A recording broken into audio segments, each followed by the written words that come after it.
قال النبي صلى الله عليه وسلم: يقول الله تعالى: أنا عند ظن عبدي بي، وأنا معه إذا ذكرني، فإذا ذكرني في نفسه ذكرته في. قال النبي صلى الله عليه وسلم: يقول الله تعالى. قال رسول الله صلى الله عليه وسلم: فقل 3 مرات: اللهم أسلمت نفسي إليك، ووجهت وجهي إليك، وفوضت أمري إليك، رغبة ورهبة إليك، وألجأت ظهري إليك، لا ملجأ ولا منجى منك إلا إليك. آمنت بكتابك الذي أنزلت، وبنبيك الذي أرسلت.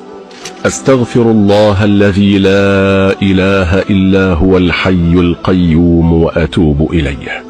فهذا الدعاء سيحميك من الشيطان، ويغفر الله لك ذنوبك به. قال رسول الله صلى الله عليه وسلم: فقل 3 مرات: اللهم أسلمت نفسي إليك، ووجهت وجهي إليك، وفوضت أمري إليك، رغبة ورهبة إليك، وألجأت ظهري إليك، لا ملجأ ولا منجى منك إلا إليك.